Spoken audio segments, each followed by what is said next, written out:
পয়লা বৈশাখ এবং বিশেষ আয়োজনের মেলা, গ্রামীণ বৈশাখী মেলা, এটা আবহাওয়ার বাংলার একটা মানে চিরসবুজ। এখানে এই যে পয়লা বৈশাখ, এটা শুরু হয়েছে হাজার হাজার বছর আগে। অর্থাৎ কৃষকেরা প্রথম এই এই মেলা উদ্বোধন করে পয়লা বৈশাখে, বৈশাখ মাসে প্রথম বীজ বপন করা হতো।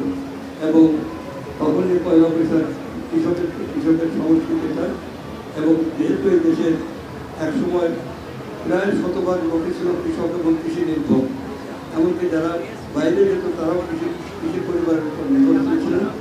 সেই কৃষি নির্ভর মানে গ্রাম বাংলায় আজকে প্রায় 70-90 জন লোকই হচ্ছে মানে কৃষক।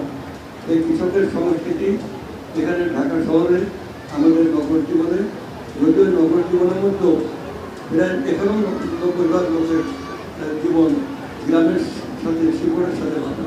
তাই আজকে আমরা পয়লা বৈশাখ উদযাপনের মাধ্যমে নগরে, শহরে, গ্রামে সর্বত্র যে জনগণের মধ্যে যে উৎসাহ উদ্দীপনা দেখাচ্ছে, এটা শুধু পয়লা বৈশাখ শুধু একটা মেলা নয়, পয়লা বৈশাখ যেন আমাদের জাতীয় অস্তিত্বের ঘোষণা, অস্তিত্বের প্রতীক।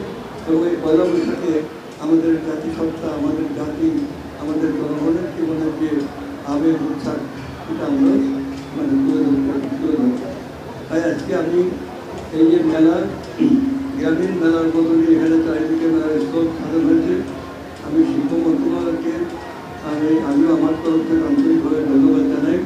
এবং বাংলা একাডেমি, সংস্কৃতি মন্ত্রণালয়ের সাথে শিল্প মন্ত্রণালয়ের এই যে মানে আয়োজন, এই আয়োজন আমরা সমস্ত বাংলাদেশের গ্রামীণগঞ্জে যদি আমরা ছড়িয়ে দিতে পারি, জেলা শহরগুলোতে এবং সমগ্র উপজেলা শহরগুলোতে